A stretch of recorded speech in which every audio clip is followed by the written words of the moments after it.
기도하겠습니다. 거룩하시고 자비로우신 아버지 하나님 감사합니다. 복된 날 허락하셔서 생명의 말씀을 허락하시니 더욱 감사합니다. 오늘도 하나님 앞에 나아가 이 생명의 말씀을 선포할 때에 아버지 하나님 말씀을 선포하는 자나 듣는 자 모두 그 심령에 하나님의 말씀이 생명양식이 될 수 있도록 역사하여 주시옵소서.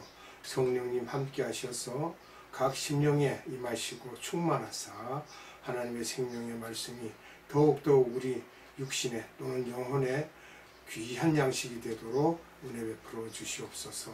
함께하여 주실 것을 믿사옵고 감사드리며 예수님의 이름으로 기도드리옵나이다. 아멘. 오늘은 혼의 쓴 뿌리들에 대해서 말씀을 드리도록 하겠습니다. 말씀을 봅니다. 고린도전서 3장 16절을 보겠습니다. 너희가 하나님의 성전인 것과 하나님의 성령이 너희 안에 거하시는 것을 알지 못하느뇨. 아멘. 여기서 보면 우리가 성전이라고 하는 것은 성막의 구조를 통해서 우리 혼의 구조를 알 수가 있습니다. 법궤 위에 속죄소가 있습니다. 속죄소가 있으면 그 속죄소 위를 거룩 천사가 덮고 있죠. 대제사장이 염소의 피를 갖고 지성소에 들어가 백성의 죄를 대신하여 법궤 위에 피를 뿌린 후 속죄소 위에 또 피를 뿌리는데, 이렇게 속죄소 위에 피가 뿌려졌을 때 비로소 죄사함을 받게 됩니다. 우리들의 하트가 법궤와 속죄소를 말하기 때문에 예수님의 보혈의 피가 하트같이 덮여져야만 합니다. 그래서 오늘 본문의 말씀같이 성령님이 우리 안에 거하시는 것을 우리가 알아야 됩니다. 성령이 너희 안에 거하시는 것이라는 이 말씀은 뭡니까? 법궤를 가리키고 있습니다. 우리 하트가 성전이라는 것입니다. 성령이 계시는. 우리가 구원을 받았다는 것은 성령님이 우리의 카디아 속에 들어오셨다는 것입니다. 예수님을 영접한다는 것은 우리들이 입술로만 고백한다고 해서 되는 것이 아니라 먼저 우리들의 하트 깊숙이 성령님이 거하실 때 그렇게 고백할 수 있는 것입니다. 예를 들자면 누군가 나를 전도하면서 예수님이 어떤 분이라는 것을 말하고 예수님을 영접하라고 했을 때 내가 그렇게 하겠다고 해서 구원받는 것은 아닙니다. 이렇게 해서 구원받는 경우도 있지만 그렇게 하기 위해서는 성막의 문을 2개나 통과해야 합니다. 첫째 문을 통과하여서 예스, 즉 그러겠습니다 하고 내가 믿겠습니다 했습니다. 그렇게 함으로 성막 전체가 예수님이기 때문에 그 속에 들어왔다는 것이죠. 그러나 죄사함의 역사는 성막의 속죄소까지 들어가야만 합니다. 결국 먼저 내 마음의 문을 의지로 열어, 스트렝스라고 하죠. 마음의 문을 의지로 열어서 첫째 문으로 들어가 성소에 들어가고, 하나님을 사랑하여 두 번째 지성소의 문을 열어서 법궤와 속죄소까지 들어가야만 구원을 받을 수 있는 것입니다. 왜냐하면 거기는 예수님의 보혈의 피로 우리를 커버했기 때문에 우리 마음에 카르디아에 성령님이 임재하고 있기 때문에 우리가 성전이라는 것입니다. 우리 하트 속에 하나님의 영을 주셨다는 여러 가지 성경 말씀들이 있습니다. 너희가 아들인 고로 하나님이 그 아들의 영을 우리 가운데 보내사라고 말씀하시기도 하고요. 결국 예수님의 영을 주신 것이죠. 예수님의 영은 성령님입니다. 성부 하나님의 영도 성령님입니다. 우리의 삶과 관계되는 일을 하실 때는 다 예수님께서 우리를 주관하신다고 보시면 되겠습니다. 성령님의 기능이 있습니다. 2가지로 이렇게 말할 수 있는데요. 첫째는 푸니마 성령님입니다. 세이빙 펑크션이라고 해서 우리를 구원시키는 성령님이죠. 하트 속에 들어가서 우리의 원죄를 씻어주십니다.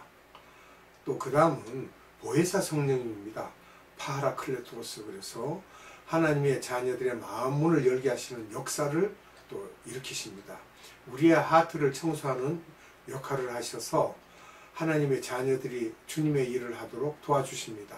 자범죄를 해결해 주시죠. 우리가 날마다 고백하고.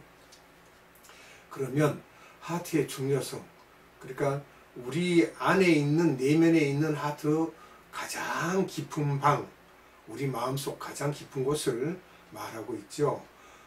첫째 솔로몬에게 말씀하십니다. 잠언서 4장 23절을 봅니다. 무릇 지킬 만한 것보다 더욱 내 마음을 지키라. 생명의 근원이 이에서 남이니라. 아멘.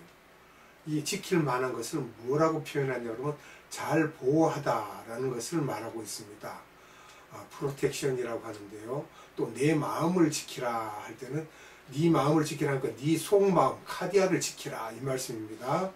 그 생명의 근원에서 이에서 난다는 거예요. 이유가 있습니다. 그게 앞으로 말씀을 하면서 전해드리도록 하겠습니다. 예수님도 말씀하고 계십니다. 요한복음 7장 38절에 나를 믿는 자는 성경의 이름과 같이 그 배에서 생수의 강이 흘러나리라 하시니 아멘. 여기 나를 믿는 자는 성경의 이름과 같다는 그 성경이 구약이지요. 잠언서 4장 23절을 가리키고 있는 것입니다. 그 배에서 했을 때는 가장 깊이 들어있는 어떤 존재, 즉 우리 하트 속에 누가 들어있습니까? 카디아 속에 성령님이 계시죠. 가장 깊이 있는 들어있는 그 어떤 존재를 말할 때 배에서 생수의 강이 흘러나리라. 그러니까 성령님께서 역사하셔서 생수의 강이 흘러난다는 것이죠. 예수님의 3년 공생의 기간 중 중간 정도의 시기에 제자들에게 하신 말씀입니다. 예수님이 요한복음 4장 13절로 14절에서 사마리아 여인에게 그 우물가에서 이 물을 마시는 자는 목마르려니와 내가 주는 물을 먹는 자는 할 때 여기 내가 주는 물을 누구를 지칭해야 하냐 그러면 푸뉴마 성령님입니다. 우리 하트 속에 들어가서 예수를 믿게 하는. 그래서 내가 주는 물을 먹는 자는 영원히 목마르지 아니하리니 라고 말씀하신 것과 연결하여 하시는 말씀입니다. 생수의 강이라는 것은 생명의 근원을 말하고 왜 성령님이 그 속에 왜 그러냐면 성령님이 그 속에 있기 때문입니다. 그래서 생수의 강, 생명의 근원이라고 합니다. 제자들이 아직 성령 세례를 받지 않는 시기이죠. 성령 세례가 무엇입니까? 예수님이 부활 승천하시고 10일 후에 받은 성령님이시죠. 사도행전 2장 1절에서 4절에 성령의 역사하심이 일어나죠. 성령이 강림하시죠. 요한복음 7장 39절에 보면 이는 그를 믿는 자에 받을 성령을 가르쳐 말씀하신 것이라. 즉 아멘. 예수께서 아직 영광을 받지 못하신 거로 성령이 아직 저희에게 계시지 아니하시더라고 말씀하셨습니다. 왜냐 그러면 십자가 사건 이후에 아직 주님이 승천을 하셔야만 되는데 그리고 가서 성령을 보내신다고 하셨죠. 여기에서 받으리라고 했는데 미래를 말하고 계십니다. 믿는 자에게 두 문이 열릴 텐데 그들이 받을 성령, 즉 푸뉴마 성령을 가리켜서 말씀하고 계시는 것입니다. 1년 반 정도 후에 제자들이 받을 것을 미리 말씀하시는 거죠. 또 말씀 속에 괄호 안에 있는 그 글은 예수님이 하신 말씀이 아니라 성경 저자가 자기의 의견을 기록한 것으로 보시면 됩니다. 괄호를 열고 그 안에 글을 쓰고 괄호 닫고 해놨죠. 이것은 예수님이 하신 말씀이 아니라는 거죠. 성경에 이렇게 괄호를 사용한 것이 여러 군데 있습니다. 그리고 영광에 대한 말씀을 드리자면 십자가 사건을 가리키며 구원을 주시는 성령이 아직 제자들에게 있지 않더라는 말씀입니다. 이제 그 그들이 영광이 임하게 되면 그들이 성령을 받게 되겠지요. 또 구원의 기능을 하는 성령님의 역할에 대한 말씀이 있습니다. 로마서 8장 9절 봅니다. 만일 너희 속에 하나님의 영이 거하시면 너희가 육신에 있지 아니하고 영에 있나니 누구든지 그리스도의 영이 없으면 그리스도의 사람이 아니라. 즉 여기 보면 속을 말하고 있습니다. 카디아를 말하고 있죠. 하트, 영에 대한 것을 말씀하고 있습니다. 로마서 8장 11절을 봅니다. 예수를 죽은 자 가운데서 살리신 이의 영이 너희 안에 거하시면 그리스도 예수를 죽은 자 가운데서 살리신 이가 너희 안에 거하시는 그의 영으로 말미암아 너희 죽은 몸도 살리시리라. 여기 살리신 이의 영, 성령님이시죠. 나를 영원하게 살게 하시는, 영생을 얻게 하시는 그 성령입니다. 너희 안에, 우리 하트 안에 들어오신다는 것이죠. 그리고 그분이 계심으로 우리가 영생을 얻을 수 있는 길을 우리가 찾을 수 있습니다. 다음은 로마서 8장 15절을 봅니다. 이게 세 번째인데요. 너희는 다시 무수하는 종의 영을 받지 아니하였고 양자의 영을 받았으므로 아바 아버지라 부르짖느니라. 여기서 보면 예수님, 즉 하나님의 아들이죠. 우리들은 누굽니까? 하나님의 아들인 예수님의 영을 받은 자들로 법적으로 하나님의 진짜 아들이 아닌 양자입니다. 양자의 영을 받았기 때문에 예수님이 맞이가 되고 우리는 그 형제들이 된다는 것입니다. 또 그 다음에 요한복음 6장 63절을 봅니다. 살리는 것은 영이니 육은 무익하니라. 내가 너희에게 이른 말이 영이요 생명이라. 아멘. 예수님이 하신 말씀이 영이요 생명이라고 하십니다. 그 다음 고린도전서 15장 45절을 봅니다. 기록된 바 첫사람 아담은 산 영이 되었다 함과 같이 마지막 아담은 살려주는 영이 되었나니. 아멘. 마지막 아담은 예수님을 지칭하고요.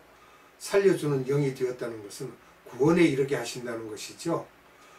그 다음은 고린도전서 2장 11절을 봅니다. 사람의 사정을 사람 속에 있는 영 외에는 누가 알리요? 이와 같이 하나님의 사정도 하나님의 영 외에는 아무도 알지 못하느니라. 아멘. 사람의 속을 사람은 알 수 없으나 사람의 속에 있는 성령님이 아신다는 이야기입니다. 우리 영 안에 계시는 성령님은 다 알고 계신다는 거예요. 그럼 하트에 다른 표현들이 또 있습니다. 이것을 한번 보도록 하겠습니다. 한국어 번역에는 중심, 이렇게 마음 가운데 이렇게 쓰기도 합니다. 깊이에 대한 표현이 없습니다. 그냥 마음 가운데 이렇게 하고요. 사무엘상 16장 7절을 봅니다. 여호와께서 사무엘에게 이르시되 그 용모와 신장을 보지 말라. 내가 이미 그를 버렸노라. 나의 보는 것은 사람과 같지 아니하니 사람은 외모를 보거니와 나 여호와는 중심을 보느니라. 아멘. 또 사울 왕 때 사무엘이 이스라엘 왕을 한번 뽑으려고 이새를 찾아가 그의 아들을 보면서 그 형제들 중에 막내인 다윗을 볼 때 하나님이 사무엘에게 말씀하시기를 사람은 외모를 보려니와 나 여호와는 사람의 중심을 본다고 말씀하셨죠. 사람마다 하트의 크기, 내용, 모양 등이 다 다릅니다. 다윗은 형들보다 하트의 크기, 내용, 모양이 괜찮았던 것 같습니다. 예수님이 다윗의 하트를 들여다보셨다고 봐야겠죠. 우리들은 정말 우리의 하트가 다윗과 같이, 내가 아니면 우리의 자녀들이 다윗과 같이 되기를 소원해야 합니다. 그런데 쉬운 일은 아니겠죠. 다윗과 같은 하트를 가질 수 있는 것도 하나님의 은혜인 것입니다. 하나님의 선물로 주신 것이지 자기가 잘나서 될 수 있는 것이 아닙니다. 이렇게밖에 설명할 수가 없어요. 마가복음 2장 8절 봅니다. 저희가 속으로 이렇게 의논하는 줄을 예수께서 곧 중심에 아시고 이르시되 어찌하여 이것을 마음에 의논하느냐. 예수님은 말씀도 안 들어보고 그 사람들 중심을 알고 보고 계시는 거예요. 예수님께서도 나도 중심을 본다고 하시는 말씀입니다. 너희 중심을 본다. 마음을 본다. 가버나움에서 중풍병자를 사람들이 지붕을 뚫고 내려보내는 것을 볼 때에 그에게 죄사함을 받았다고 할 때에 서기관들이 당신이 어떻게 죄사함을 함부로 할 수 있느냐며 말로 하지 않고 얼굴을 찌푸리며 속으로 말하는 것을 예수님께서 그들의 하트를 다 들여다보고 하시는 말씀이죠. 예수님께서 우리의 마음을 뚫어보시는 것을 알고 순간순간 악한 생각을 하지 않도록 해야 합니다. 그리고 그랬을 때는 바로 주님 부르고 잘못했습니다 고백해야 됩니다. 창세기 8장 20절 노아가 여호와를 위하여 단을 쌓고 모든 정결한 짐승 중에서와 모든 정결한 새 중에서 취하여 번제로 단에 드렸더니 여호와께서 그 향기를 흠향하시고 그 중심에 이르시되 내가 다시는 사람으로 인하여 땅을 저주하지 아니하리니 이는 사람의 계획하는 바가 어려서부터 악함이라 내가 전에 행한 것 같이 모든 생물을 멸하지 아니하리니 해서 창세기 8장 20절로 21절에 이렇게 말씀하셨습니다. 사람은 다 악하다고 말씀하셨어요. 사람의 악한 것을 못 고친다는 것을 아시고 노아에게 다시는 홍수 사건과 같이 멸하지 않겠다는 것입니다. 우리들이 하나님과의 관계 속에서 회개할 때 두 개의 문을 열고 중심 속에 있는 것을 갖고 진심으로 회개할 때에 기뻐 받으신다는 것입니다. 지성소까지 들어가서 하나님 계시론까지 가야 되죠. 시편 34편 18절입니다. 여호와는 마음이 상한 자에게 가까이 하시고 중심에 통회하는 자를 구원하시는도다. 아멘. 마태복음 18장 35절 너희가 각각 중심으로 형제를 용서하지 아니하면 내 천부께서도 너희에게 이와 같이 하시리라. 아멘. 여기에 하트, 즉 마음 중심, 하트가 얼마나 중요한가를 알 수가 있습니다. 하나님의 말씀 중에 계속 등장하죠. 우리가 어떤 외부의 영향을 받아 내가 상처를 입을 때 제일 먼저 오는 곳이 문을 열고 들어오기 때문에 2층 방에 머무르다가 문이 열릴 때 다시 나가버려서 남지 않기도 하지만 좀 강한 상처는 그것이 첫 문제를 통해 두 번째 문까지 들어가서 우리들 속에 하트까지 들어가서 집을 짓고 있으면 문제가 심각해진다는 것입니다. 다윗과 예레미야와 다니엘 같은 분들도 하트 속까지 상처받은 모습들이 성경에 나옵니다. 우리만 상처가 있는 게 아닙니다. 시편 109편 22절을 봅니다. 나는 가난하고 궁핍하여 중심이 상함이니이다. 중심, 즉 하트가 상한다고 했죠. 다윗도 자기의 아들 압살롬을 통하여 상처를 많이 받았습니다. 또 바세바로 인한 그 일로 엄청난 고통을 당하죠. 또 주변에 사랑하는 사람들의 배반을 통해서 상처를 많이 받았습니다. 성령님이 이분의 고백을 통하여 하트 속에 깊은 상처가 있음을 말씀하고 계시는 거죠. 예레미야 20장 9절 내가 다시는 여호와를 선포하지 아니하며 그 이름을 말하지 아니하리라 하면 나의 중심이 불붙는 것 같아서 골수에 사무치니 답답하여 견딜 수 없나이다. 아멘. 여기에 보면 중심이 불붙는 것 같다고 했어요. 제가 선교지에 갔다가 한국에 들어와서 집에 기거하고 있을 때 중국에서 연락이 옵니다. 강 건너에서 기술 배우러 사람이 왔습니다. 그러니까 탈북자가 왔다는 거예요. 빨리 들어오셔야 됩니다. 그러면 어떻게 할 수가 없어요. 무언 마려운 강아지가 뺑뺑뺑뺑 도는 것처럼 그냥 집에서 어떻게 할 바를 모릅니다. 그냥 마음이 막 그 급한 마음이 형용할 수가 없어요. 그럼 아무것도 준비도 안 돼 있는데 집사람에게 비행기표 예매하라고 그러고 막 시킵니다. 그럼 돈 떼라고 하죠. 줄 테니까 우선 예매부터 시작하라고. 그럼 그건요. 내 입으로 말했지만 나는 아무 책임을 질 수 없는 일인데도 그렇게 말을 하고 나중에 우리 주님께서 다 해결해 주십니다. 그래서 내 입을 통해서 빨리 하라고 그러나 봐요. 그런 일들이 있었습니다. 예레미야 23장 9절 봅니다. 선지자들에 대한 말씀이라 내 중심이 상하여 내 모든 뼈가 떨리며 내가 취한 사람 같으며 포도주에 잡힌 사람 같으니 이는 여호와와 그 거룩한 말씀을 인함이라. 아멘. 자, 중심이 상하며 모든 뼈가 떨린다고 했어요. 참 이게 보통 문제가 아니죠. 이스라엘의 죄상을 보고 매일 울면서 자기의 중심이 번뇌한다고 고백하면서 이스라엘의 종교 지도자들에게 그렇게 하지 말기를 말할 때 그들이 예레미야를 이단이라고 하면서 핍박을 할 때 하신 그런 말씀입니다. 얼마나 핍박을 했겠습니까? 마음의 병만 고쳐도 육의 병도 80%는 고치는 것이라고 하는 것처럼 모두가 연결되어 있습니다. 육과 혼과 영이 연결되어 있습니다. 다니엘서 7장 15절을 봅니다. 나 다니엘이 중심에 근심하며 내 뇌 속에 이상이 나로 번민케 한지라. 여기서도 중심에 근심하며 했습니다.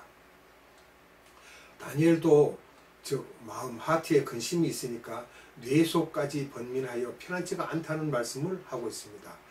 하트 속에 이런 잡다한 것이 들어있기 때문에 히브리 저자는 하트 속에 더러운 것들을 다른 표현을 사용했는데 그것을 쓴뿌리라고 표현했습니다.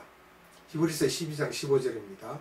너희는 돌아보아 하나님 은혜에 이르지 못하는 자가 있는가 두려워하고 또 쓴뿌리가 나서 괴롭게 하고 많은 사람이 이로 말미암아 더러움을 입을까 두려워하고. 아멘.